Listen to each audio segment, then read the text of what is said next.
목사님, 자, 그러면 제7과 네, 들으시죠? 성례론 시작하겠습니다. 네, 네. 자, 그러면은 우선 오집사님께서 1번 문제 답을 좀 읽어주시죠. 그리스도께서 신약 시대의 성례는 무엇인가? 구약 시대는 할례와 유월절 행사였으나 신약 시대는 세례와 성찬이다. 자, 질문이 여기서 조금 이상한 것 같아요.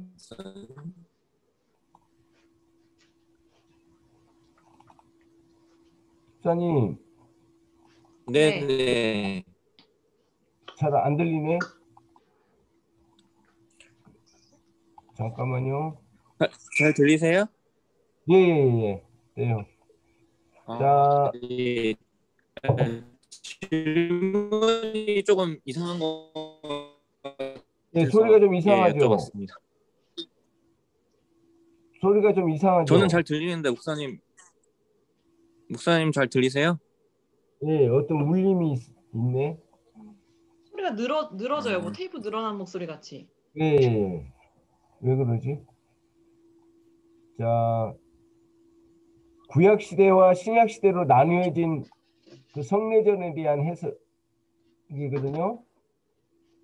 그러면 성례전은 그 사실은 성례전의 원래의 이제 핵심적인 의미는 그 보여주는 말씀이거든요. 특히 그리스도의 복음을 보여주는 말씀이에요. 성례전에서. 네. 그래서 이제 안으로 들어가 보면은 세례와 성찬이 두 가지인데, 네, 여기 세례와 성찬에서 세례는 그리스도와 함께 죽고 사는 큰 의미를 담고 있어요. 그러니까 이제 물에 침례되고 또 물에서 끌어올릴 때 그리스도와 죽고 그리스도와 사는 것을 표하는 하나의 상징적인 의미가 있고요. 또 성찬은 그 그리스도께서 우리를 위하여 모든 것을 다 주셨다라는 것을 의미해요. 그런 의미가 이제 큰 의미가 있죠. 그래서 이제 우리들이 이 보이는 말씀인 성례전을 통해서 그 하나님께서 우리에게 당신의 사랑과 은혜를 모두 베풀어 주셨다고 하는, 아낌없이 주셨다고 하는 이것을 그 보이는 말씀의 형태로 우리에게 제공하는 거예요. 그렇게 해서 이제 성례전은 이 신약 시대의 모든 이 우리 신약 시대의 이 모든 교회들이 이제 이렇게 참여를 함으로써 하나의 공동체, 그리고 또 그리스도 안에서의 한 공동체이고, 또 이런 성례전을 통해서 하나님 앞에서와 또 성도들 앞에서 교회 공동체 안에서 어떤 고백적인 의미도 담겨져 있죠. 우리 측면에서는. 하나님 측면에서는 아낌없는 사랑과 은혜를 베풀어 주셨다.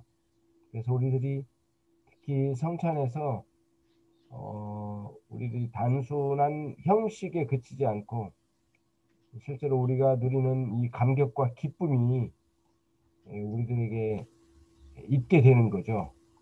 그래서 우리가 믿음으로 이 성찬에 참여하는 것은 매우 중요해요. 그 영적인 은혜의 세계를 베풀어 줄 것이라는 그런 믿음으로 참여하는 게 매우 중요하죠.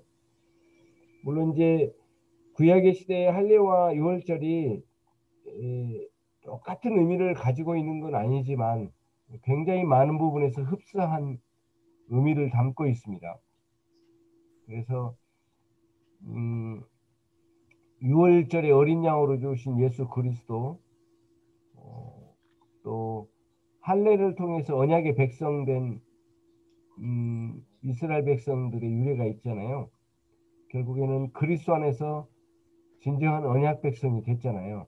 우리 모든 성도들이 굉장한 의미에 있어서 일치된 면이 많이 있고, 또 이러한 은혜 언약 안에서 누리는 성찬 이 세례와 성찬으로 우리가 이제 이러한 외적인 표시이지만은 사실은 내적인 이러한 의미들이 같이 담겨져 있다라고 하는 것을 이해하면 되겠습니다.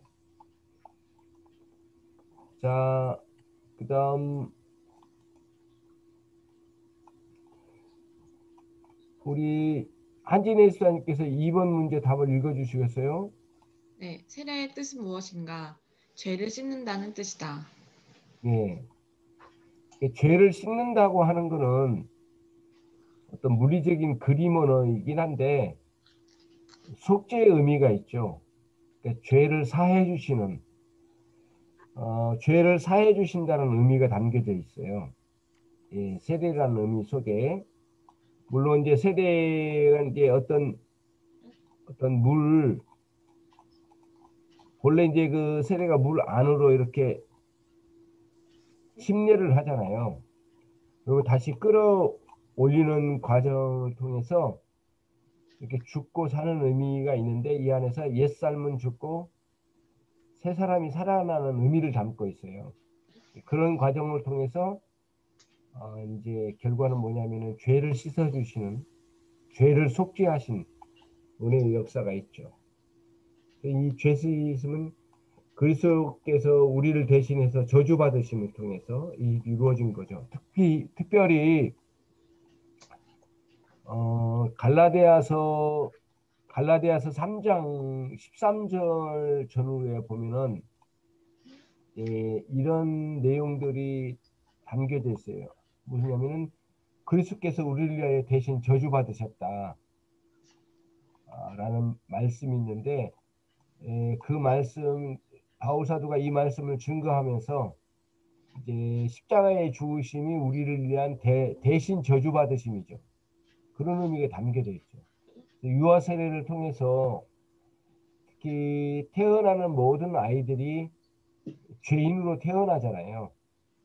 네, 그런 아이들을 위한 그리스도의 대신 저주 받으심으로 이 일을 이루신다고 하는 언약적인 관점에서 우리는 이것을 믿어요. 그래서 언약의 백성으로 부르신 하나님이 우리에게 주신 아이도 언약의 백성으로 삼으셨다고 하는 언약적인 관점에서의 믿음을 가지고 유아 세례를 우리가 베푸는 거거든요.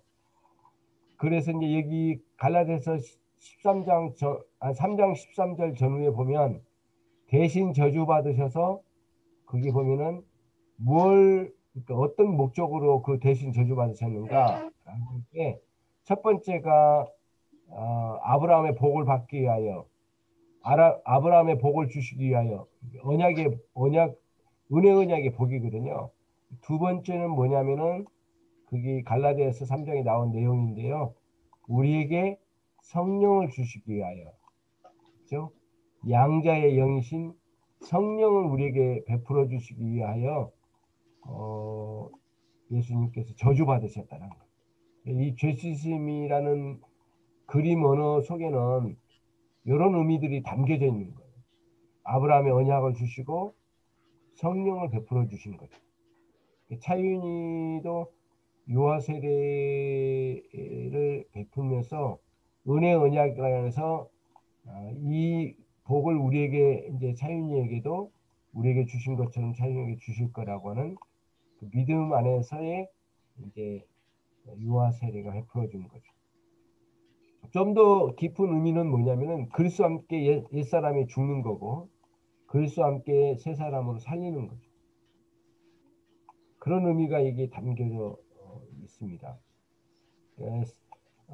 또 하나 우리가 생각해야 될 게 뭐냐면은 세례와 세례식은 구별은 돼요. 떨어지기는 어렵지만은 떨어뜨릴 수는 없지만 세례는 이미 여러분이 그리스도와 함께 죽고 그리스도와 함께 사는 모든 그 영생의 삶을 사는 것, 살게 된 것, 그 전체 내용이 그리스도 안에서 이루어진 것들을 세례라고 그래요. 그 자체가 이미 세례예요. 그런데 세례식은 그런 세례가 있는 사람에게 베풀어진 의식이죠. 그죠? 의식과 실제 있는 것과 이 두 가지가 결합되는 거죠. 이게 이제 세례식에서 주어진 거죠. 그래서 세례식 아까 좀 전에 말씀드린 것처럼 교회 앞에서와 또 하나님 앞에서 공개적으로 고백하고 선포하는 거죠. 나는 그리스도 안에서 죽고 살았다고 하는 거를. 세례는 무슨 표현인가? 자, 그러면 여기 3번을 우리 오집사님께서 한번 읽어주시죠. 세례는 무슨 표인가?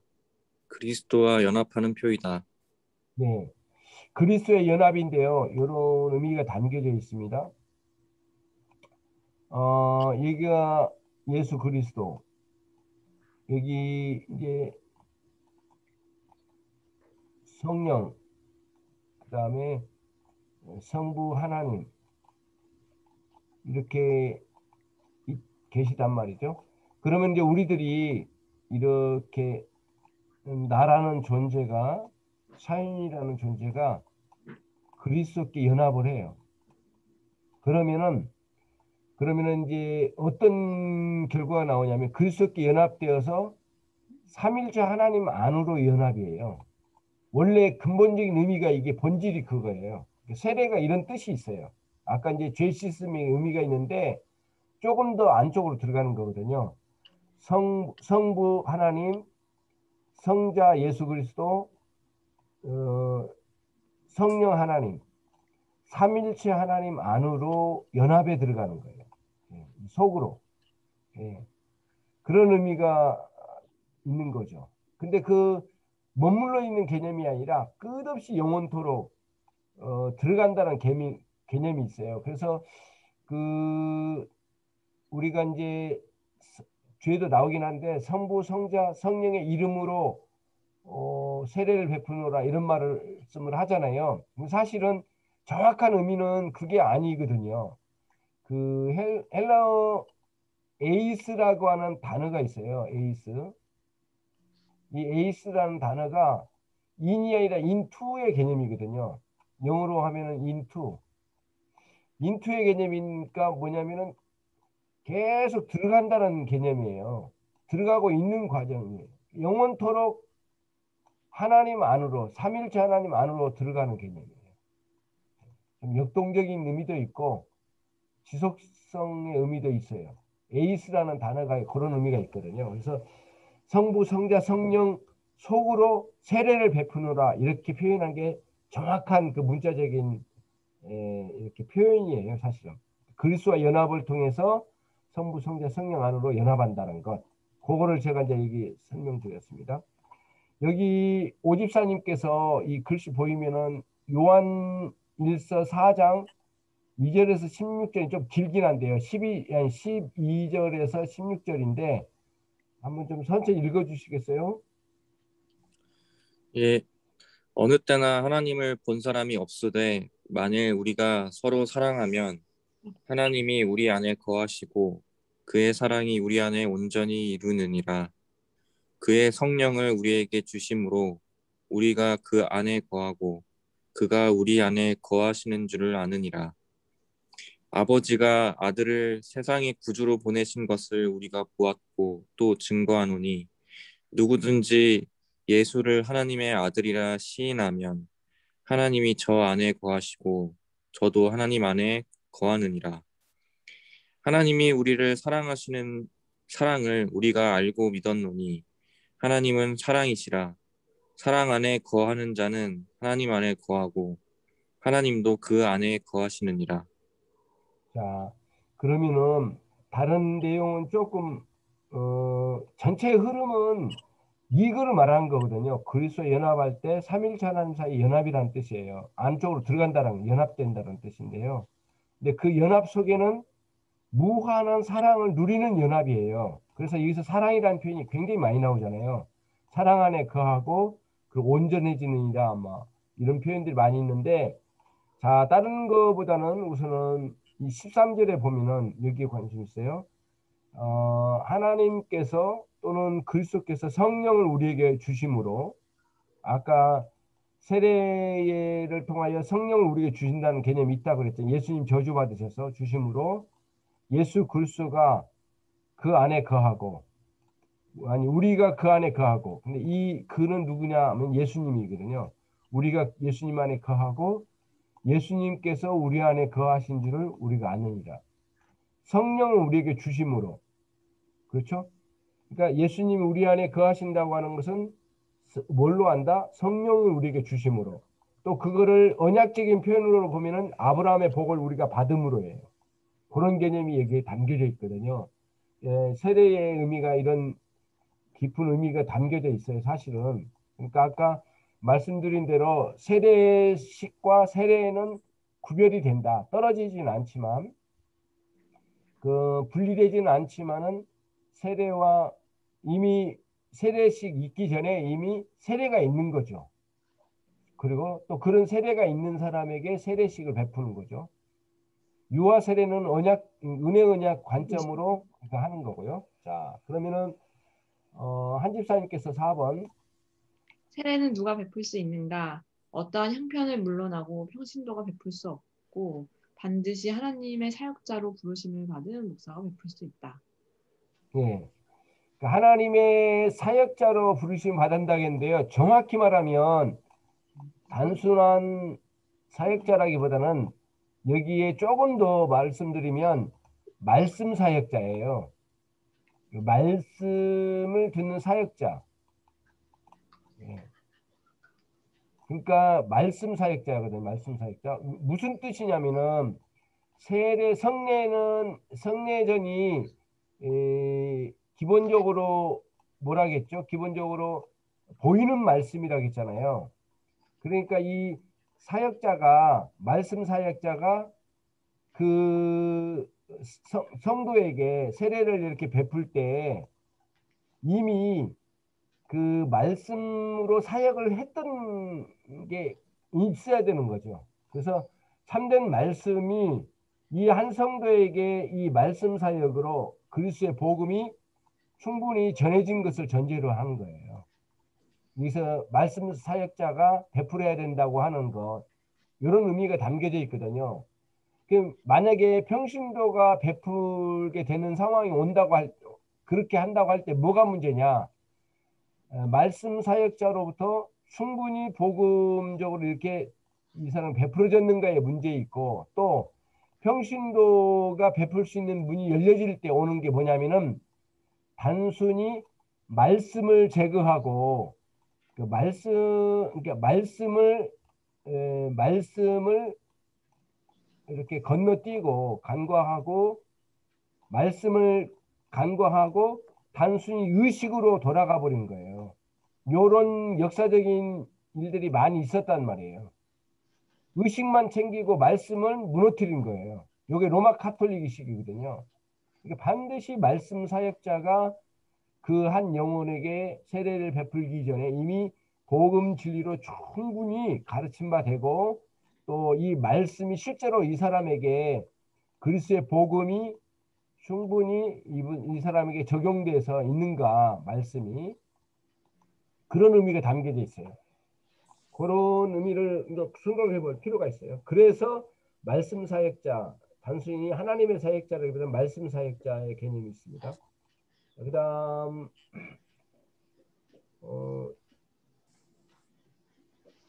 5번은 예수님은 누구에게 세례를 받으셨는가 라고 되어 있죠. 여기 이제 세례 요한에게 받으셨죠. 세례 요한은 말라기서 3장에 의하면은 말라기서 이제 3장에 의하면은 이제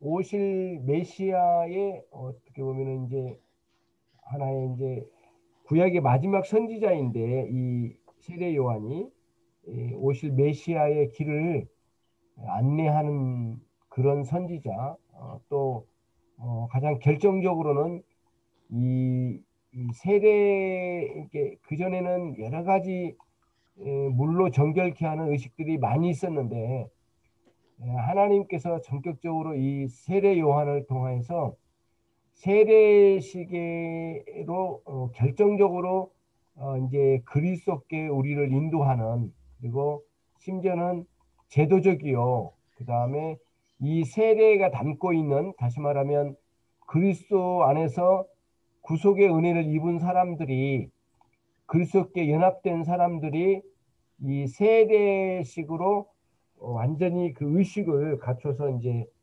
이와 같은 방식으로 그리스도와 연합된 것을 보여준 거죠. 그러니까 이런 거예요. 세례 요한이 단순히 메시아를 단순히 소개하는 차원만은 아니다. 말로서 소개한 차원이 아니라 교회의 의식과 그리고 실제로 그리스도 이제 의식으로 표현되긴 했지만은 사실은 우리를 세례 요한은 그리스도 안쪽으로 우리를 인도한 거죠. 또 어떤 면에서는 아까 말씀드린 대로 성부, 그렇죠? 성부 하나님, 그 다음에 성자 하나님, 그 다음에 성령 하나님, 성령 하나님으로 우리를 이렇게 안쪽으로 여기까지 우리를 인도한 거예요. 누가요? 세례 요한이. 그런 개념에서 예수 그리스도께 베푼 이 세례식을 통해서 이제 그리스도와 우리를 연합시키는데 여기까지 우리를 안내해 나가는 거죠. 요거를 큰 그림으로 가지고 있어요. 물론 성령께서 이 일을 이루시는 일이긴 하지만은 세례 요한은 이러한 사명까지 있는 것 같아요. 성부, 성자, 성령 하나님에게까지 우리를 인도하는. 그래서 이게 신약 시대 때에 이제 삼일체 하나님의 개념이 아주 확연하게 드러나는 그 계시의 말씀이 아주 명료해지고 드러나는 그런 역사가 일어나게 된 거죠. 세례 요한의 개념은 단순한 소개 차원만은 아니다. 그리고 의식으로만 끝난 게 아니다. 실제로는 이러한 실제적인 이런 효력까지를 염두에 두고 우리를 인도했다. 이게 세례 요한의 세례식, 예수님에 대한 세례식의 의미가 있습니다. 세례는 몇 가지가 있는가? 물 세례와 성령 세례. 그죠? 성령 세례는 오순절에 성령의 임하심. 그리고 이제 그 이후에는 그와 같은 게 있을 수 없다라고 하는 주장도 있고, 또 그런 일이 있을 수 있다. 그렇지 않다라고 하는 성령 세례에 대한 분분한 게 있는데, 성령 세례에 대한 의미는 한번 보겠습니다. 물 세례는 무엇인가? 여기 오집사님께서 한번 답을. 목사가 물을 가지고 성부, 성자, 성령의 이름으로 베푸는 세례이다. 예, 보면은 아까 성부, 성자, 성령의 이름으로라고 돼 있는데 사실은 이름 속으로입니다. 그렇죠? 아까 제가 말씀드렸죠. 에이스 속으로 성부, 성자, 성령 속으로 이름 성부, 성자, 성령의 이름 속으로 라는 의미가 담겨져 있다고 그랬죠. 그런 의미가 담겨 있어요. 목회자가, 이 목회자는 누구예요? 아까 말씀 사역자가 특히 세례를 받는 그 영혼에게 복음이 확연하게 전달되고 또 그 복음이 적용된 사람이죠. 그래서 이름 속으로라는 의미가 담겨져 있어요. 그거를 꼭 제가 강조해 드리고 싶습니다. 그래서 이 속으로라고 하는 것은 의미는 성부, 성자, 성령 하나님의 과의 영원한 연합 속으로 들어간다는 의미가 있습니다. 성령 세례는 무엇인가? 하집사님. 성령의 역사로 죄를 회개하고 예수를 구주로 믿어 하나님의 자녀가 된 것을 확실히 믿는 것이다. 네, 이게 이제 성령 세례죠. 기본적으로. 또 이제 이런 개념이 있어요. 그래, 여기에 이제 1차적으로 여러분들이 구원받고 놀라운 역사를 통하여 정말 진정한 세례가 주어진 거잖아요. 그래서 아까 제가 요거를 세례라고 했잖아요. 그쵸? 네. 세례라고 했어요. 이제 요 자체가 세례예요. 그쵸? 그러면 이제 여기에 물 세례가 의식으로 주어지잖아요. 의식. 물 세례라는 의식이 주어진데 이 세례가 있는 사람에게 의식이 주어진다겠죠. 자, 근데 이제 이러한 성령 세례는 이렇게 두 가지 또 이렇게 있어요. 그러니까 이러한 세례가 하나 있고 또 이런 주장이 있어요. 제 2차적으로 또 성령 세례가 주어진다. 그러한 주장들이 또 이제 있어요. 그게 이제 오순절 쪽에서 많이 주장하고 이제 있는데 이제 이런 제 2차적인 성령 세례가 이제 있다. 라고 하는 이런 주장들이 이제 있는 거죠. 그래서 오순절 계통에서 이 성령 세례를 또 받아야 된다라고 하는 주장들이 있어요. 그리고 이런 2차적인 이 성령 세례가 확증되지 않으면 그 사람이 구원받은 사람이 아닐 거라고 하는 주장이죠. 그래서 그거에 대한 표징으로 방언이 요구된다라고 하는 주장까지도 막 나가요. 그래서 이제 조금 과격하게 이렇게 나간 면이 있는데, 그러면 이제 문제는 뭐냐? 이러한 세대만 있느냐, 또 아니면 이후에 새롭게 성령의 충만함이 있느냐라고 하는 논쟁은 계속되고 있어요. 개혁주의 노선에서는 또 이걸 제2차의 성령의 충만함이 있을 수 있다 없다라고 하는 뭐 이런 주장들이 많이 논란이 있고 계속되는 것은 사실입니다. 지금 개혁주의 노선에서는 이것으로 정리를 해서 이제 가르치죠. 제2차는 있지 않다라고 하는 것을 주장하죠. 자, 그 다음에 9번입니다. 자, 한집사님 성찬. 성찬은 무엇인가? 예수님의 살과 피를 기념하는 것이다. 예, 여기서 중요한 게 살과 피가 함께 주어져야 됩니다. 특히 로마 카톨릭은 피를 제하고 살만 공급하는 것으로 이제 미사에서 계속 그 떡만 주는 그런 의식을 통해서 가는데 뭐냐면은 예수님의 살과 피 온전히 주셨다라는 이런 개념들을 무너뜨리는 일들이 많이 있었어요. 그래서 이렇게 두 가지의 그 살과 피 모든 것을 주셨다라는 의미가 담겨진 살과 피에 기념하는 겁니다. 자, 오집사님 10번. 성찬식은 누가 처음으로 시작하였는가? 예수님께서 처음으로 시행하셨다. 그렇죠. 목요일 밤이죠. 목요일 밤. 최후의 만찬 자체가 성찬식이었죠. 그리고 모든 걸 다 이건 내 피와 살이다라고 말씀하시므로 당신 자신을 모두 주시겠다고 하는 거예요. 그리고 하루 후에 하루가 지나서 정확히 말하면 하루가 다 안 됐죠. 다음 날 아침 8시, 9시쯤에 십자가에 죽으셨으니까 24시간도 채 되지 않아서 예수님께서 십자가에 죽으심으로 그 약속을 완전히 지켜주셨죠. 자, 11번 성찬은 무엇으로 베푸는가? 떡과 포도주로 베풀죠. 또 자유주의 교회 안에서는 뭐 여러 가지 방식으로 이것을 막 바꿔치기 하고 막 여러 가지 있어요. 근데 굳이 그럴 필요가 있겠는가라고 하는 의미가 있죠. 그래서 우리가 할 수만 있으면 이 외형을 뭐 이 떡이 아니고 포도주가 아니고 뭐 다른 걸로 하면 어떠냐 막 이런 건데 왜 그거에 치중할 필요가 없는 거거든요. 그래서 우리들은 뭐냐면은 그리스도의 살이라고 하는 의미, 여기는 이제 어떤 의미가 담겨져 있느냐면요.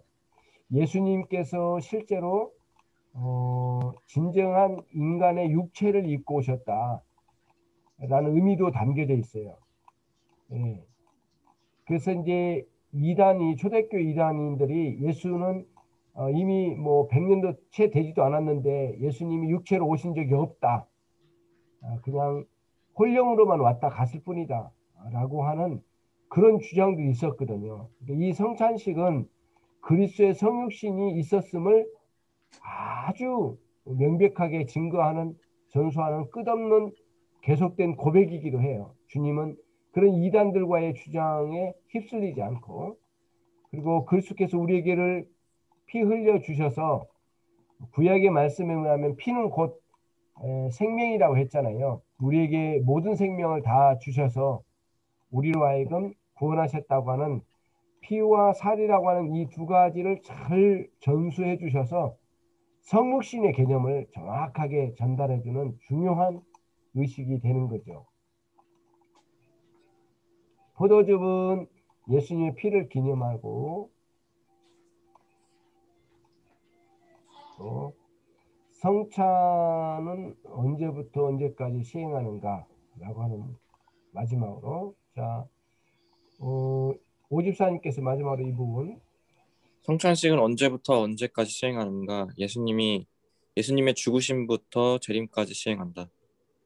자 예수님 성찬은 이렇게 이제 진행이 되는 거죠. 그러니까 주님 오시는 날까지 끊임없이 이 성찬이 계속 시행될 겁니다.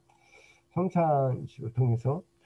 그래서 이제 우리들이 이 성찬의 이 중요성은 무엇이냐면은 아까 기념이라고 했는데 사실은 기념이라고 했는데 어떤 의미의 기념인가라고 하는 의미가 담겨져 있거든요. 그러니까 예수님 죽으심에서 재림까지 요게 이제 어떻게 보면 말세의 기간이잖아요. 교회 시대이고 그리고 가장 그 말씀이 하나님의 말씀이 가장 완성된 상태에서 이루어지는 교회의 진행 과정이죠. 근데 여기서 기념이라고 할 때 어떤 의미가 담겨져 있느냐면은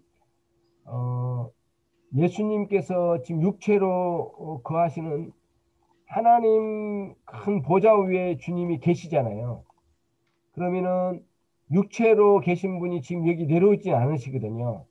그러나 예수님의 신성은 여기 하나님 보좌에 여기만 한정되어 계신 건 아니잖아요. 육체에 계시지만은 그리스도의 신성은 온 우주 만물에 편재해 계시잖아요.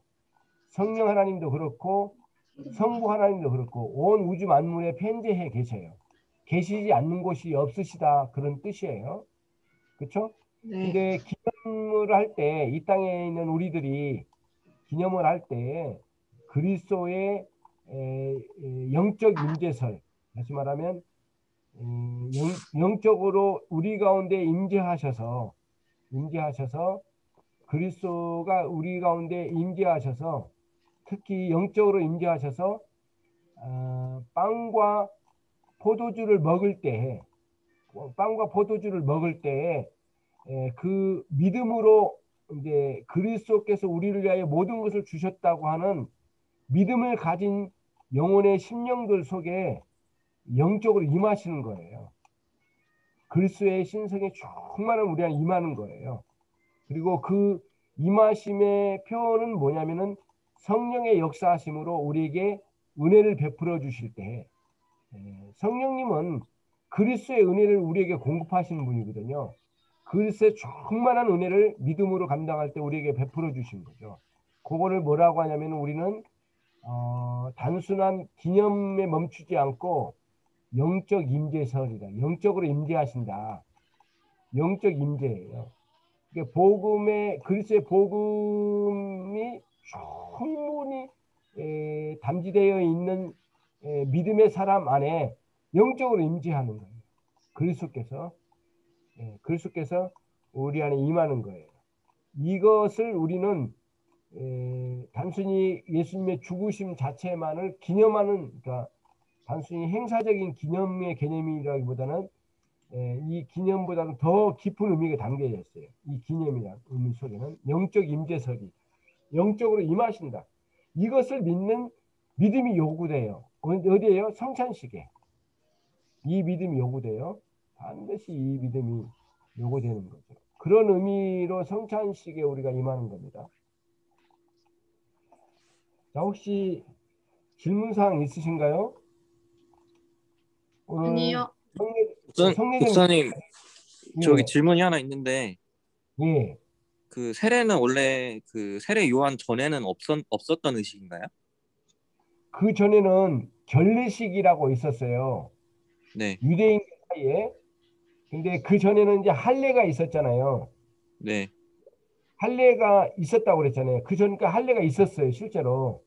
네, 그런데 이제 이 세례 요한 시대 때 이 할례가 어떤 그 결례식, 다시 말하면 특히 이제 뭐 시신을 만졌거나 또는 또 어떤 불미스러운 일이 있었거나 또 어떤 살인자를 또 데리고 가는 뭐 오늘날 같은 경찰 같은 사람들 이런 사람들이 갔다 오고 난 뒤에는 결례식이 있었거든요. 그래서 그때는 이제 물로 씻는 의식들이 막 있었어요.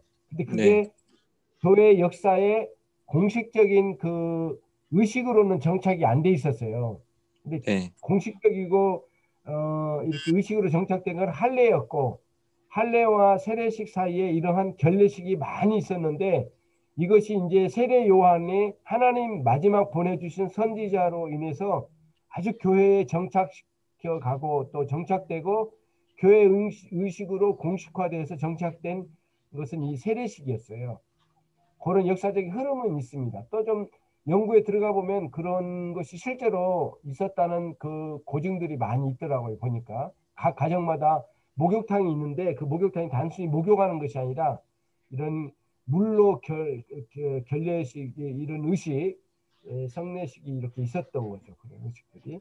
그런 이제 교회 신약 교회의 의식으로 완전히 정착된 건 이 성례 세례식이죠. 네. 자, 그러면은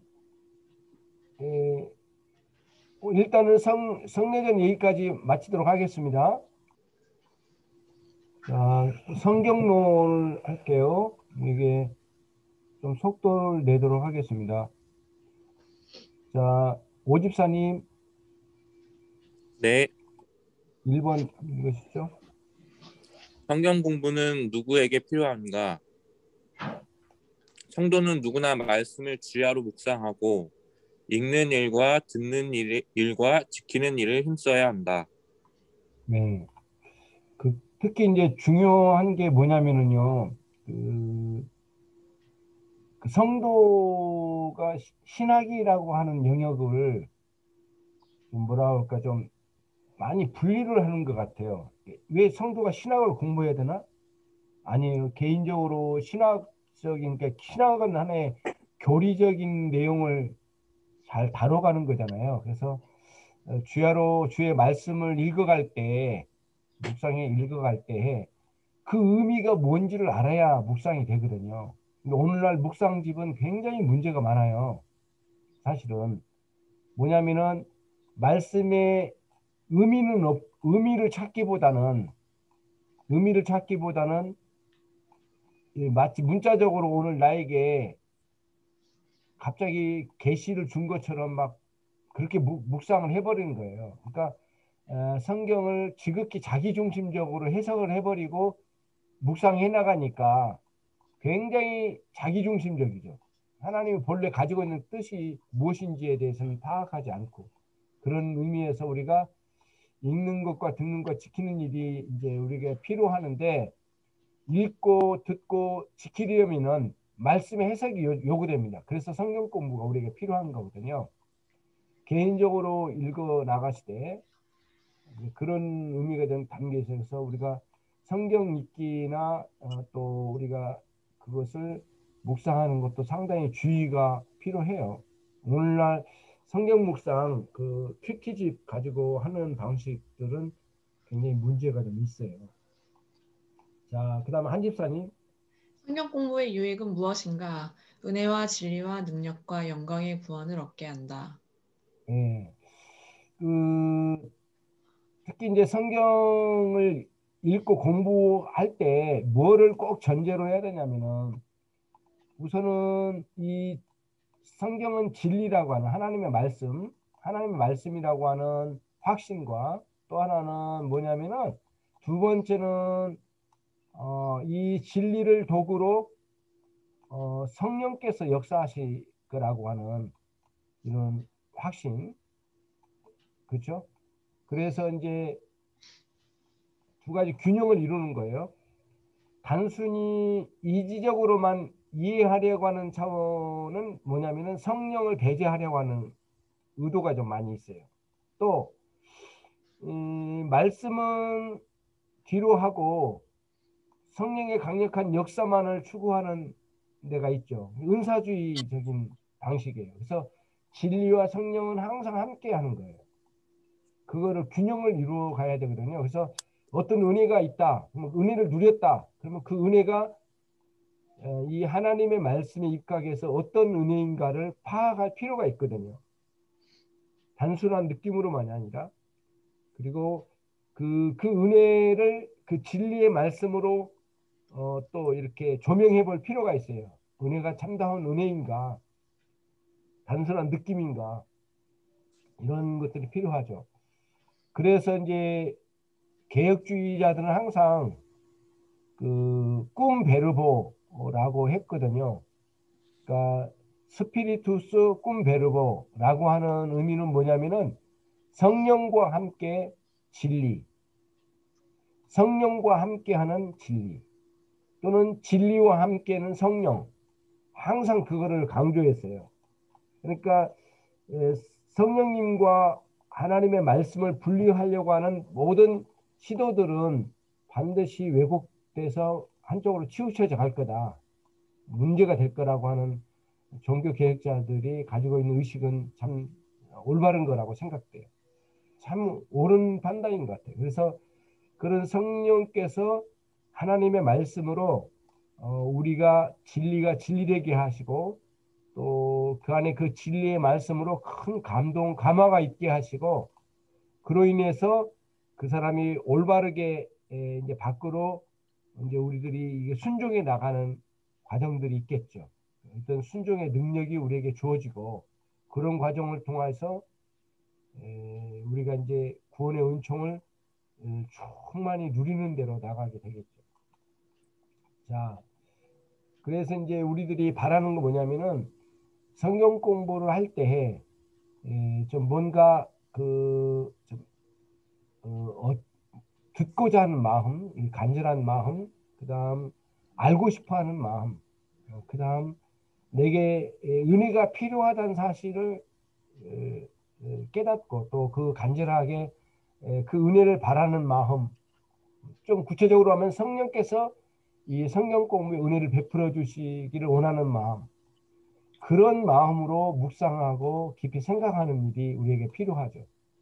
그래서 간혹 가다 보면, 살다 보면은 때로는 하나님의 말씀이 크게 마음에 와닿을 때가 있어요. 그러면 그 말씀을 와닿으면 그 말씀을 찾아가 보기도 하고, 그 말씀의 배경도 보고, 그 다음에 그 말씀의 의도가 뭔지도 알아가고, 그러면서 지금 내가 주어진 상황과 연결해서 깊이 생각해 볼 필요가 있는 거죠. 그래서 우리는 성경 공부를 할 때 어떤 그 성경의 내용을 파악하기 위해서는 네다섯 가지의 그 원리가 있어요. 그 네다섯 가지 원리를 따라서 이제 우리가 파악에 들어가야 되죠. 이런 식으로 가는 거예요. 자, 오집사님 한번 4번 문제 답. 성경을 사사로이 풀 수 있는가? 사사로이 풀 것이 아니다. 예.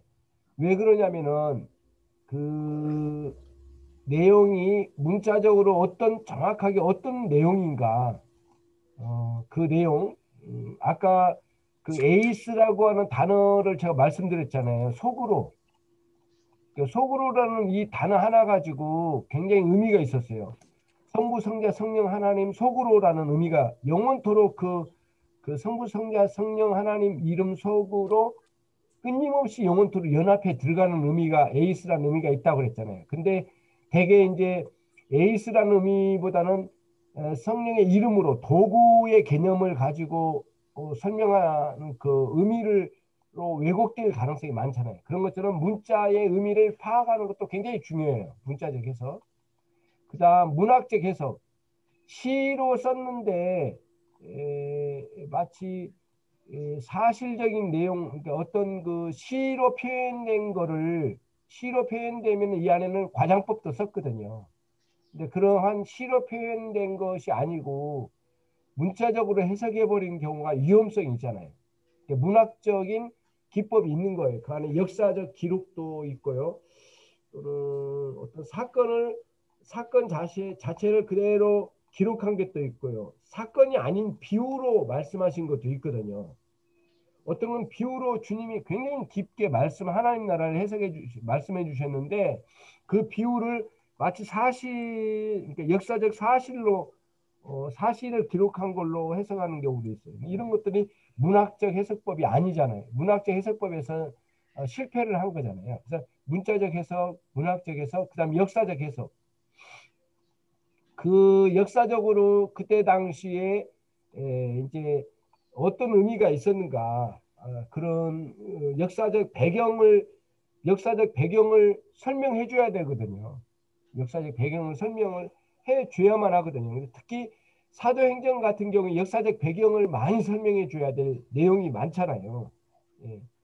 그리고 예수님 당시에 성전에 대한 역사적 배경, 그 다음에 이런 그 유대인들의 역사적 관습에 대한 것도 역사적으로 해석을 해줘야 되거든요. 그래야만 그 본문의 의미를 알 수 있으니까. 그 다음에 신학적으로 66권 전체는 신학적으로 완벽하게 갖춰진 거거든요. 근데 이 신학적인 것을 이탈시켜가지고 다른 방향으로 끌고 와버리면 안 되죠. 이단들은 이런 신학적 배경을 완전히 무시합니다. 신학적 배경을 무시하고 들어가요. 그리고 온통 뭐 다른 데로 막 끌고 가는 거죠. 또 이렇게 신학적으로 벗어나 버리면 마치 열차가 레일에서 벗어나서 탈선해 버린 것처럼 어디로 달려가긴 달려가겠지만 멸망으로 달려가든 뭐든 막 달려가겠지만은 그게 엄청난 위험성이 있는 거죠. 이단들은 이 신학적 배경을 완전히 깨버려요. 깨버리니까 도대체 여기서 배워보지도 못한 처음 배우는 일들이 많으니까 신비하기도 하겠죠. 그러니까 신앙생활에서 이러한 특히 말씀에 이러한 올바른 이 해석의 접근이 없으면 엄청난 문제가 되는 거죠. 또 성경을 볼 때 문맥적으로 봐야 되거든요. 한 토막만 글자 하나만 절 하나만 가지고 막 아무렇게나 적용해 나가면 안 되죠. 그래서 문맥적으로 그 한 절이 어떤 의미에서 문맥적으로 조졌는가라고 하는 거죠. 두드리고 구하고 찾는 자에게 주신다고 하셨잖아요. 근데 그 문맥에는 뭐냐면은 성령을 주신다고 하는 게 누가복음의 문맥이에요. 주신다고 할 때 이게 뭐 뭐든지 구하고 뭐든지 찾으면 다 주겠다 막 이런 식으로 적용하면은 그 문맥적으로 맞지 않는 거거든요. 본래는 그 문맥은 성령님이에요. 성령을 주시겠다라고 한 거죠. 예수님께서 십자가에 죽으신 것도 성령을 주시기 위함이라고 갈라디아서 3장 13절 전후 문맥이 있다고 그랬잖아요. 문맥적으로 해석할 필요가 있는 거예요. 그렇죠?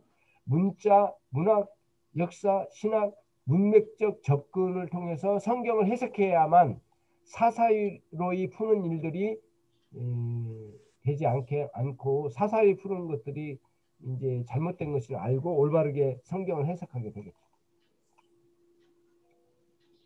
자, 다음 우리 오집사님께서 성경을 잘 배우면 어떻게 되는가? 마음이 뜨거워지며 구원의 확신이 생긴다.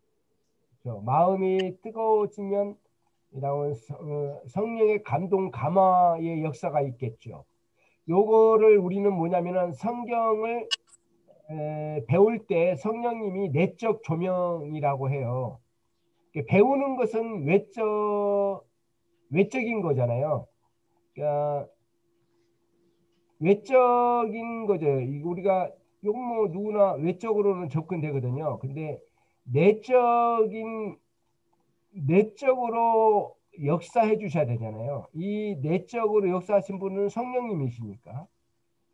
성령님께서 특히 이제 성령님께서 말씀 기록자들에게는 성령님께서 그들에게 계시의 말씀으로 주셨잖아요. 계시의 말씀으로 주셨지만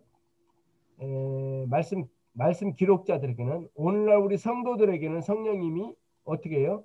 그 말씀을 이미 계시 완성된 말씀을 조명해 주는 거예요. 조명. 밝게 해 주는 거예요. 조명을 해 주실 때에 일어나는 현상이 뭐냐면은 마음의 뜨거움이에요. 마음의 뜨거움이 말씀의 조명이 이루어질 때 오는 현상들이에요. 그렇죠? 그리고 이미 구원받은 그 구원의 확신과 감격으로 젖어드는 거죠. 이게 성경을 배울 때 오는 현상이죠. 그런 일들이 있어야 돼요. 그래서 기도가 필요한 이유도 성령께서 이 말씀을 내적으로 목회자의 가르침이나 개인적인 성경 공부를 통하여 진행할 때 성령께서 이 말씀을 내게 밝게 조명해 주십시오. 라고 하는 기도가 필요하죠. 또 그걸 갈망해야 되겠고요. 한 집사님. 예수님은 어디서 전도하셨는가? 갈릴리를 중심으로 여러 마을과 회당과 산과 바닷가에서 전도하셨다. 네, 우리는 멀리 갈 수도 있겠지만은 우선 주님께서는 가장 인격적으로 마을, 회당, 가까운 곳으로부터 시작된 걸 볼 수가 있거든요. 그리고 이제 사도들을 나중에 파송하는 장면이 나오는데, 이거는 무슨 뜻이냐면은 오늘날 우리들이 살아가는 삶의 영역에 멀리를 보기보다는 가까이 있는 이들에게 전도해야 되겠죠. 자, 그다음 오집사님. 하나님의 구원 방법은 무엇인가? 말씀을 전함으로 구원하신다. 예, 아까 말씀드린 거죠. 외적으로 부르셔요. 말씀을 이렇게 전달할 때, 그 다음에 성령께서는 내적으로 부르셔서 효과적으로 이렇게 부르심을 이루셔요. 그래서 우리가 말씀을 전하면 그 효과로 큰 그림에서는 구원과 또 구원의 충만함을 누리게 되는 대로 인도를 받겠죠. 그 다음 한 집사님. 우리는 무엇을 위해 기도해야 하는가? 전도할 문을 우리에게 열어주도록 기도해야 한다. 예, 개인적으로 만나는 사람이 하루에 있잖아요. 물론 가족이 늘 만나기는 하지만은 또 새롭게 만난 사람도 있을 수 있고요. 또 가족일지라도 내 마음에 깊이 담겨진 내용이 말씀이 정말 내게 담겨진 그 말씀이 깊이 우러나와서 그들에게 전한다면 결국에는 저는 그런 생각이 들어요. 이 뒤에 나와 있나요? 아직 안 나왔구나. 결국에는 그 말씀이 이 두 가지 내용으로 가는데 하나는 내용으로 가요. 내용. 사람에게 전달될 때 내용. 그렇죠? 말씀의 내용으로 가요. 두 번째는 말씀이 담겨진 신자의 인격으로 가요. 인격으로. 사람은 인격에서 인격으로 흘러가는 영향력이 강력하거든요. 이게 인격. 그러니까 말씀이 인격으로 승화되어서 전달되고 또는 인격까지는 아니지만은 오늘 누군가 듣고 싶어하는 사람에게는 또 말씀 내용이 전달돼도 큰 역사가 있어요. 근데 인격으로 전달된 거는 굉장히 오랜 세월 같이 한 사람에게는 굉장히 효력을 나타내죠. 그렇죠? 그래서 인격과 내용으로 같이 간다. 복음 전도는. 그래서 그리고 또 우리가 생각해야 될 게 또 하나 있습니다. 전도의 목적은 가장 우선적인 목적은 하나님의 영광이에요. 하나님의 영광이고 그 다음 영혼의 구원이에요. 두 가지가 같이 가야 돼요. 그리고 순서적으로는 하나님 영광이 첫 번째예요. 그리고 영혼 구원이 두 번째이고요. 요거를 깊이 알고 이 목적을 가지고 우리가 전도를 위한 기도가 필요하고요. 또 그다음에 우리가 이런 내용과 그다음에 인격으로 전할 수 있도록 하나님께서 인도해 주시도록 기도가 필요하겠죠. 자, 그다음에 우리에게는 누구에게 복음을 전파해야 하나? 천하 만민에게. 가릴 게 없는 거죠. 이 땅에 있는 뭐랄까 비천한 사람들이나 또 이렇게 뭐 귀족들에게나 또 주변의 친구들에게나 가릴 것 없이 천하 모든 만민에게 그리고 모든 족속에게 항상 힘써 전해야만 합니다. 자, 그다음 구약은 크게 5가지로 나뉘죠. 율법서와 역사서와 이제 시가서와 선지서죠. 이렇게 구별이 되어 있는 것. 그다음 신약 성경은 복음서와 역사서, 서신서와 예언서로 구분된 것. 이제 그래서 여기서 한번 생각할 게 뭐냐면은 이 구약과 신약의 관계를 볼 때 이런 거거든요. 구약은 전체적인 흐름을 보면 어떠한 외적인 내용이 외적인 내용을 통해서 내적인 내용으로 이제 내적인 그 영적인 의미로 들어가는 경우가 굉장히 많아요. 외적인 어떤 내용이 내적인 그 영적인 의미, 내적이라기보다 영적 의미로 들어가는 영적 의미로 이렇게 안쪽으로 들어가는 개념이 굉장히 많아요. 구약의 말씀의 구도가. 근데 신약은 달라요. 신약은 완전히 다른 건 아니지만 또 어느 면에서는 구약적인 면이 있긴 해요. 그렇지만은 신약은 뭐냐면은 영적인 내용을 말해요. 영적인 내용. 영적인 내용에서 이렇게 외적으로 밖으로 흘러나와요. 외적으로. 그런 내용들이 굉장히 많아요. 이 신약적인 방식이. 그러니까 이게 이 말씀이 이렇게 내용이 전달될 때에 외적으로 표현된 게 계속해서 진입에 들어가면 그 안에는 뭐 영적인 내용이 담겨져 있는 거죠. 신약의 말씀은 영적인 말씀을 딱 던졌는데 그 안에는 외적인 영역까지 전체로 확산되어진 그런 방식으로 전달이 돼요. 그렇기 때문에 이제 예를 들면은 구약의 뭐 11조의 내용도 막 나오잖아요.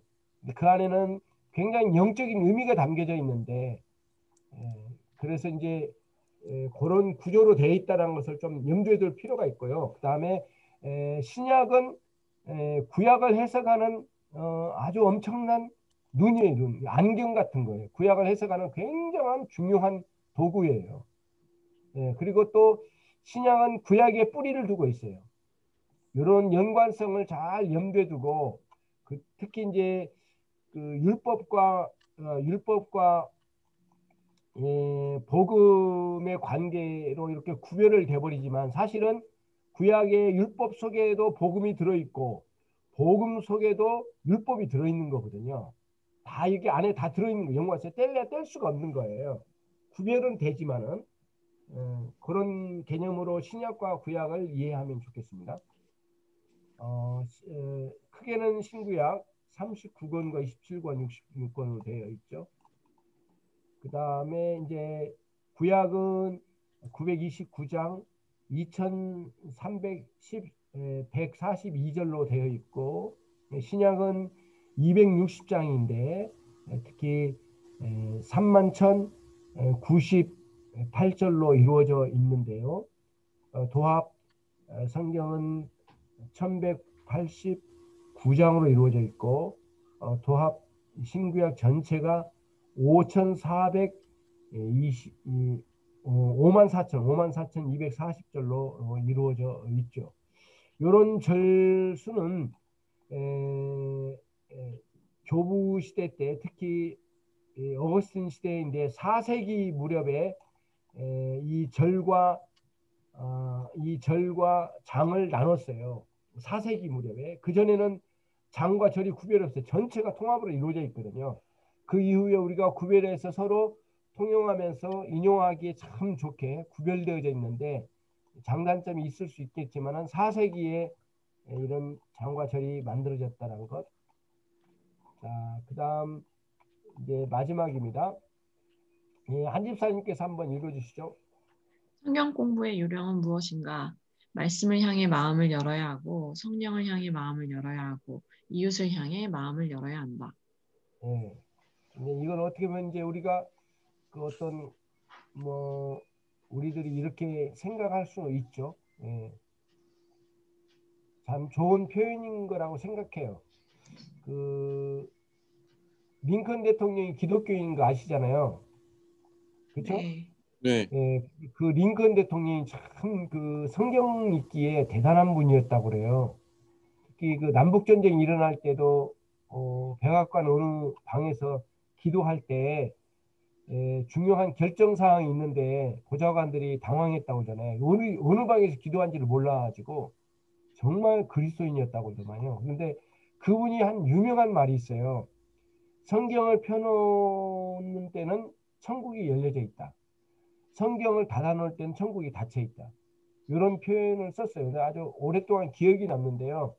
뭐 문자적으로 이해할 게 아니라 정말 성경의 말씀을 통하여 천성을 향한 마음이 열려질 거라고 생각돼요.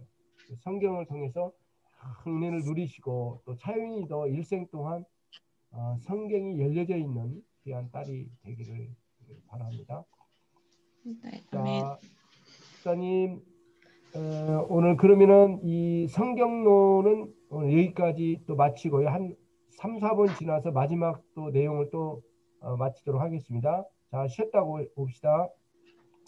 자, 마지막 의무론. 오집사님께서 네, 왜 주초를 금해야 하는가? 악은 모양이라도 버려야 하고 그것은 사람을 방탕하게 하는 것이기 때문이다.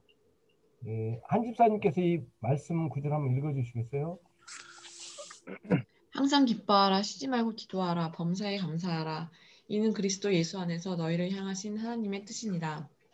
성령을 소멸치 말며 예언을 멸시치 말고 범사에 해하려 좋은 것을 취하고 악은 모든 모양이라도 버리라. 평강의 하나님이 친히 너희를 온전히 거룩하게 하시고 또 너희 온 영과 혼과 몸이 우리 주 예수 그리스도 강림하실 때에 흠없게 보존되기를 원하노라. 자, 이게 참 우리가 굉장히 많이 사랑하는 성경 구절이거든요. 기뻐하고 기도하고 감사하는 삶이잖아요. 거기에는 뭐가 반드시 밑바탕이냐, 뭐가 밑바탕이 돼야 되냐면 성령이에요, 성령. 성령을 소멸한 일이 없어야 되거든요. 성령 회방하고는 다르잖아요. 성령께서 우리에게 은혜 베푸신 것을 소멸시키는 일들은 여러 가지가 있죠. 악한 말, 또 행동, 그죠? 그런 것들이 성령을 소멸시키는 일들이에요. 주일날 은혜를 받았는데 이후에 악한 일을 행하면 급속도로 성령을 소멸시키는 거거든요. 그 다음에 예언, 다시 말하면 말씀이에요. 하나님의 말씀을 멸시치 않는 일. 이런 것들이 사실은 기뻐하고 기도하고 감사할 수 있는 기반이 되는 거거든요. 또 하나는 뭐냐면은 이러한 삶을 갖추는 중요한 키가 뭐냐면 이 악행을 저지르냐의 문제예요. 적극적인 악행을 저지르는 일은 급속도로 성령을 소멸시키고 말씀을 멸시한 대로 떨어지거든요. 이런 일들이 참 많이 있어요. 그래서 우리가 우리의 삶에 방탕한 길로 가지 않는가 돌아보고 또 가정도 그렇고요. 또 우리들이 살펴봐야 할 중요한 내용이죠. 사람들이 많이 이 부분에서 이제 넘어져 있어요. 그런 걸 볼 때 매우 우리들이 이 시대에 주의해야 할 일이고 또 그러한 바탕 위에 항상 기뻐하고 쉬지 않고 기도할 수 있고 범사에 감사할 수 있는 기반이 되는 거죠. 자, 그 다음 한집사님. 왜 주일 성수를 해야 하는가? 그날을 성수하는 것은 하나님의 명하심이요 복받는 날이기 때문이다. 자, 우리가 이제 복 받는단 말이 좀 오해가 많이 될 수가 있는데 또 어떤 복이냐에 따라 다를 수 있겠죠. 자, 주일의 의무를, 그러니까 여기서 중요한 건 그거예요. 주일의 의무를, 그러니까 명령이니까 단순히 의무만 지킨다고 하면 안 되겠고요. 주일을 지킨다고 할 때, 성수한다고 할 때 이 성수의 의무잖아요, 이것은. 근데 더 중요한 것은 그 주일에 무엇을 누릴 수 있는 날인지를 아는 것이 중요해요. 그렇죠? 여기서 이제 은혜를 누리잖아요, 은혜를. 그렇죠? 은혜를 누리는데 하나님의 말씀이 공급되는 은혜가 요구돼요. 말씀이 없이 그날 기분 좋으면 은혜인가? 아니죠. 진리의 말씀으로 위로를 주시고 또 그 말씀에 감동, 감화를 받아 그의 마음이 사랑으로 전환되고 의지가 변화돼서 삶의 변화가 일어난다면 그게 은혜가 되겠죠. 주일날 단순히 주일날 교회에 나가 예배 드렸다고 하는 의무 수준이 아니라 주일에 무엇을 누릴 수 있느냐, 이게 아는 게 참 중요해요. 특별히 신령한 복에 대해서 알아야 되는데 진리의 말씀과 은혜죠. 은혜의 성령의 충만한 은혜를 우리에게 베풀어 주신 이 신령한 복이죠. 거기서 누린 기쁨을 실제로 누릴 수 있는 날이 되어야 한다. 주일이 그래야 되잖아요. 주일날 가가지고 뭐 당회나 공동회에서 대판거리 싸우거나 막 그런다면 그게 은혜가 되겠느냐고요. 말이 안 되는 거죠. 이 교회를 나가면 이 은혜를 누릴 수 있을 거라는 확신이 있고 교회 나갈 때마다 어김없이 은혜가 주어진 것을 크게 감사하며 누린 거죠. 그래서 교회에 환란이 있거나 교회에 분쟁이 있거나 할 때에 주일 성수는 그야말로 이것들이 막 다 깨지는 거죠. 이런 은혜의 세계가 다 뭉그러지는 거죠. 최악인 거죠. 이게 엄청나게 중요한 거죠. 그다음에 진리의 말씀의 깨달음과 심령에 부으시는 그리스도의 은혜를 성령으로 말미암아 누릴 수 있는 날을 사모하는 거죠. 이게 주일 성수의 핵심이에요. 사실은 단순히 의무를 지키는 수준이 아니다. 그래서 복도 어떤 복이겠어요? 이런 신령한 복의 의미가 담겨져 있죠. 단순히 이제 오해되면은 안 되잖아요. 어떤 복이 생활의 어떤 외적인 어떤 그러한 그것도 일반적인 하나님이 주신 은혜이고 복이지만은 진정한 의미에서는 주일에는 신령한 복의 의미를 잘 알고 또 성령께서 부어주시도록 간구할 필요가 있죠. 자, 그 다음 오집사님께서 왜 성경 읽기 생활을 해야 하는가? 성경은 하나님의 말씀이고 의로 교육하기에 유익하며 예수 그리스도를 믿어 영생을 얻게 하는 하나님의 말씀이기 때문이다. 네, 또 이런 면도 있고요. 의로 올바르게 교육하는 면도 있고 또 하나 추가적으로 말씀드리면 예수님께서 그 요한복음 잘 기억나실 거예요. 요한복음 17장 외우기도 참 좋거든요. 요한복음 17장 17절이에요. 요한복음 17장 17절의 말씀인데 예수님께서 저들을 거룩하게 하옵소서. 저들을 진리로 거룩하게 하옵소서. 아버지의 말씀은 진리입니다. 이게 요한복음 17장 17절 말씀이거든요. 우리를 말씀으로 거룩하게 빚어가시는 역사를 말씀하신 거거든요. 이것은 의로 교육하기라고 되어 있는데 첫 번째 보시면 말씀으로 확신할 때 우리가 그 말씀의 읽음에 유익을 얻게 되는 거거든요. 말씀의 확신이 올 때. 이 확신은 믿음의 확신이요. 신앙의 확신이잖아요. 예, 과학적 확신과는 다르잖아요. 그래서 이런 신앙의 확신은 우리의 영혼에 유익을 줘요. 그래서 읽음이 큰 유익이 되겠죠. 하나님 앞에서 바르게 가르침 받기 때문에 우리의 영혼과 삶에 큰 유익이 주어지겠죠. 무엇보다도 그리스도의 복음을 들을 수 있는 기회가 되는 거죠. 우리에게 제일 위험한 게 뭐냐면은 나는 이미 복음을 알았다라고 하는 생각이 가장 위험한 거래요. 이게 복음에 대한 교만한 마음이 있는 거거든요. 복음에 대해서 알았다라고 하는 것은 단순히 몇 가닥의 내용을 아는 것으로 그치는 게 아니라 복음의 그 깊은 내용의 진리를 알아가는데 굉장히 우리들이 힘써야 되는 거거든요. 그래서 그리스도의 복음을 성경 읽기에서 깊이 알아가는 일들이 계속 주어져야 되겠죠. 성령께서 성경 읽기에 복을 주실 줄로 믿는 마음, 특히 성령께서 성경 읽을 때에 우리에게 어떻게 은혜를 베풀어 주실 거라고 하는 그 믿음을 가지고 성경 읽기에 들어가야만 하겠습니다. 그런 의미의 성경 읽기가 큰 복이 될 거라고 생각해요. 자, 한 집사님. 왜 전도 생활을 해야 하는가? 그것은 예수님께서 우리를 택하신 뜻이요. 예수님의 가장 큰 분부이시기 때문이다. 그렇죠. 큰 분부이죠. 지상명령이라고 그랬잖아요. 마태복음 28장의 내용에 그렇죠. 그 명령이고 또 글쎄 명령일 뿐만 아니라 영혼을 향한 긍휼의 마음이 전도로 실천되어져요. 주님의 명령은 긍휼의 마음이 있는 사람에게는 이 명령이 명령될 거예요. 그래서 영혼을 향한 긍휼의 마음 우리가 굉장히 필요하죠.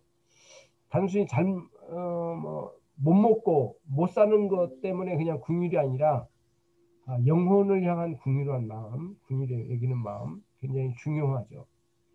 언젠가는 자기 남편에 대해서 굉장히 미운 감정을 가지고 온 분이 신방을 받게 됐어요. 오래전 이야기인데, 근데 제가 이야기했거든요. 그 남편의 영혼을 사랑한 적이 있었느냐고. 거기에서 깜짝 놀라더라고요. 나는 좀 쉽게 그냥 입에서 나온 말이었는데 굉장히 충격받았다고 하더라고요. 남편의 영혼을 내가 사랑한 적이 있었을까? 없었다라는 거예요. 돈 벌어다 주는 남편, 나에게 잘 대해주는 남편, 자상한 남편만 늘 바랬지, 그 남편의 영혼을 향한 그 긍휼히 여기는 마음이 없었더라는 거예요. 우리가 전도도 사실은 이 마음에서 흘러나오는 거죠. 그리스도의 복음의 내용이 꼭 전달돼야 돼요. 아까 내용 전달이 필요하다고 그랬잖아요. 인격과 함께. 그 다음에 인격으로 보여지는 전도가 필요해요. 두 가지는 항상 병행돼야 된다. 세상에 완벽한 사상에 완벽한 세상에 변화된 사상이 있어요. 그렇죠?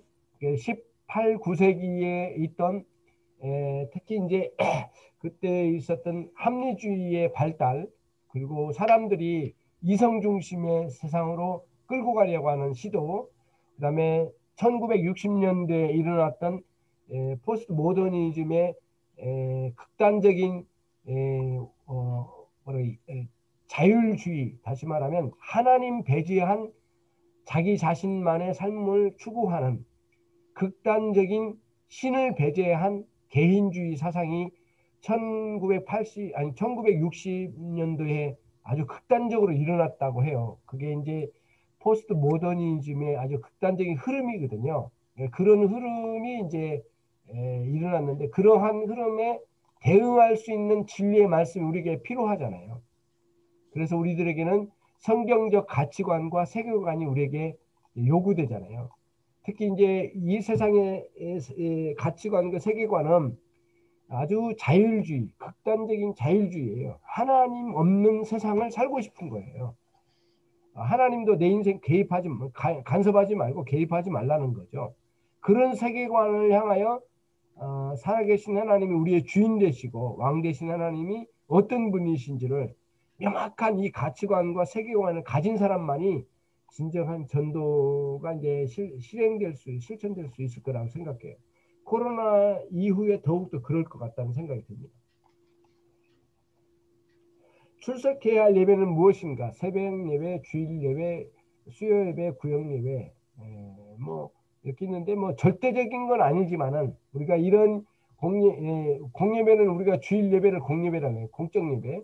이러한 예배를 통해서 은혜를 누릴 수 있는 우리들이 돼야 되겠습니다. 성도가 하나님을 향한 공적 예배, 특히 공적 예배는 주일 예배를 말하거든요. 공적 예배는 성도가 하나님을 향한 열정이다, 사랑이다. 조나단 에드워즈. 예배 행위와 함께 그 목적의식이 뚜렷해야 돼요. 아까 단순히 예배에 참여하는 것이 아니라 거기서 신령한 복을 사모하는 뚜렷한 목적의식, 그리고 하나님과의 만남을 목표로 하는 예배는 삶을 변화시키고 삶은 예배에 영향을 줍니다. 삶과 예배는 떨어질 수 없다. 자, 그 다음에 우리 오집사님. 이웃에 대하여 어떻게 해야 하는가? 이웃을 자신의 몸과 같이 사랑하고 원수까지도 사랑하며 핍박자를 위하여 기도해야 한다. 네, 태도죠. 태도. 특히 그 기독교의 가르침 중에 태도에 대해서 굉장히 중요하게 합니다. 요거를 뭐냐면은 기독교 윤리학이거든요. 윤리학. 기독교 윤리학이 요즘 굉장히 많이 대두되고 있어요. 개혁주의 노선에서도. 이게 그냥 윤리학이 아닙니다. 어떻게 살아야 할까라고 하는 거죠. 그 윤리학의 핵심 중에 하나가 뭐냐면 이웃을 향한 나의 태도예요. 그렇죠? 원수까지도 사랑하는 핍박하는 이건 뭐냐면 복음으로 말미암아 완전히 구원의 확신을 가진 사람들이 가지고 있는 거예요. 특히 이제 내용으로 가보면 10계명의 제 7계명에 살인하지 말지니라는 말씀이 있거든요. 예.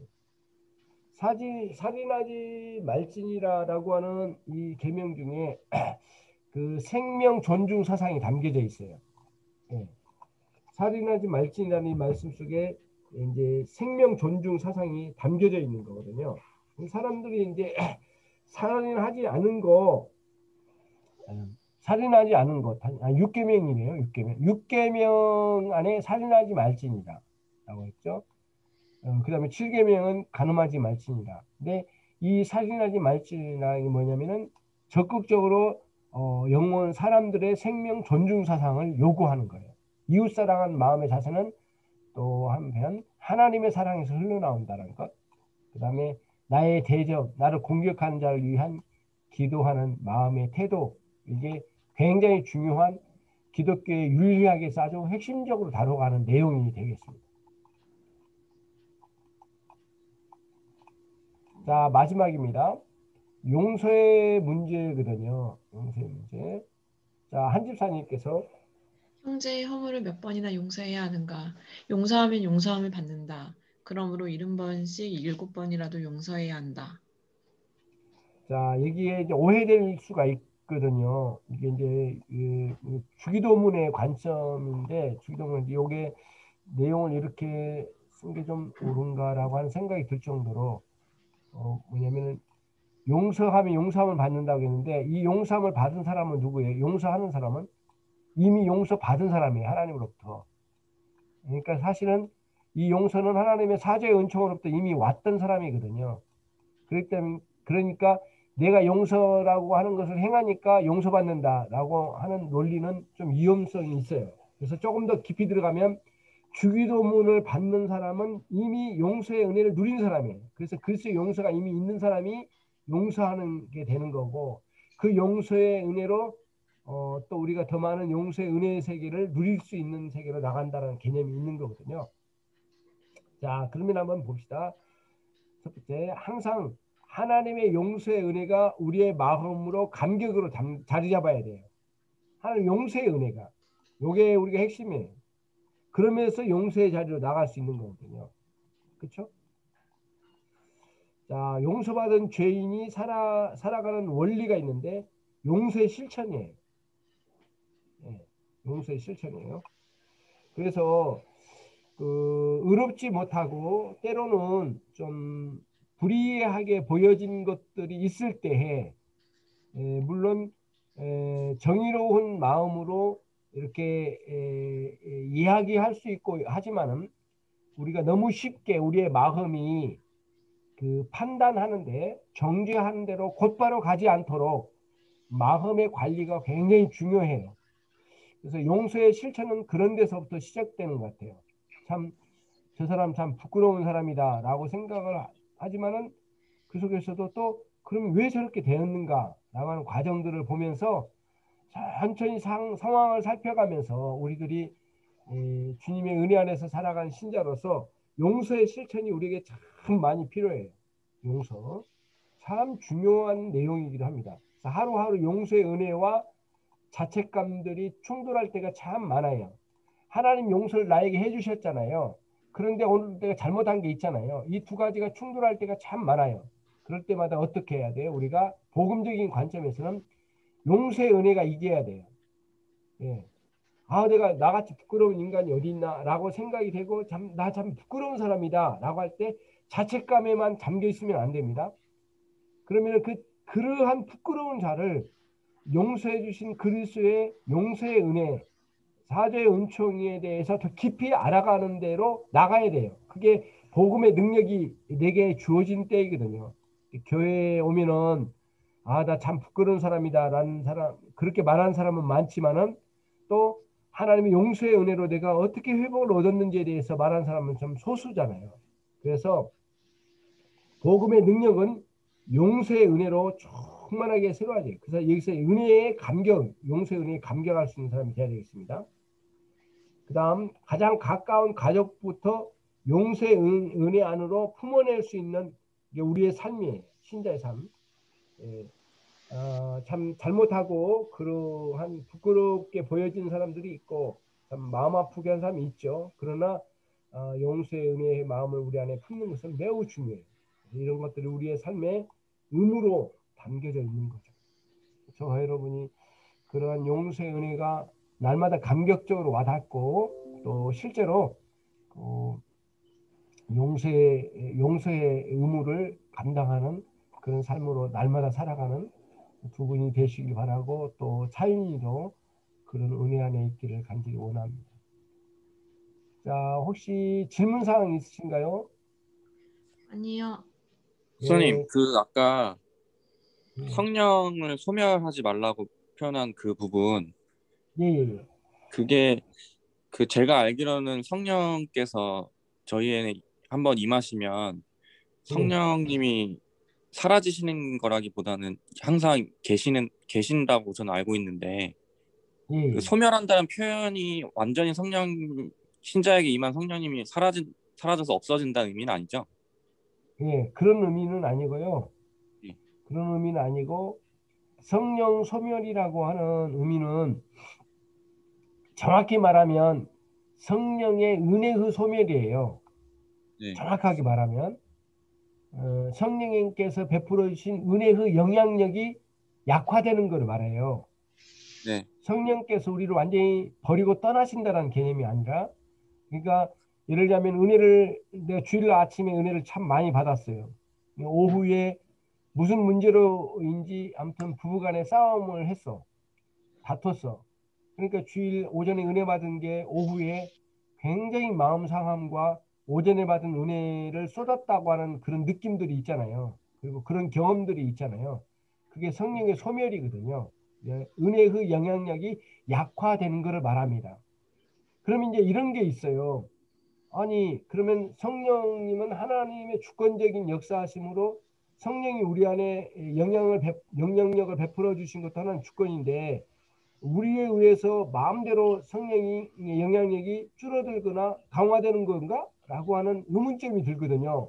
네. 그건 우리 쪽에 주도권이 있는 것처럼 의문이 들긴 해요.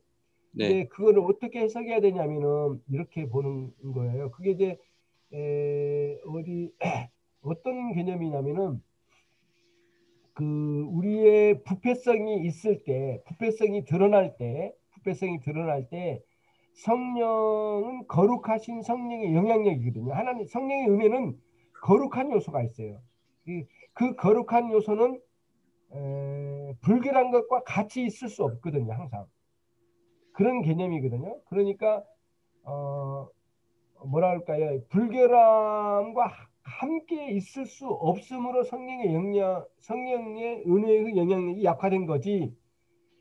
마치 우리가 어떤 행위로 성령의 은혜의 영향력을 마치 우리의 주권으로 몰아내는 것처럼 개념을 가지면 안 되고, 성령의 은혜의 영향력의 속성의 문제예요. 속성이 거룩한 속성인데 불결한 것과 함께 할 수 없음의 문제로 이해를 하면은 성령의 소멸이 그렇게 일어날 수 있겠구나라고 하는 것을 이해할 수가 있어요.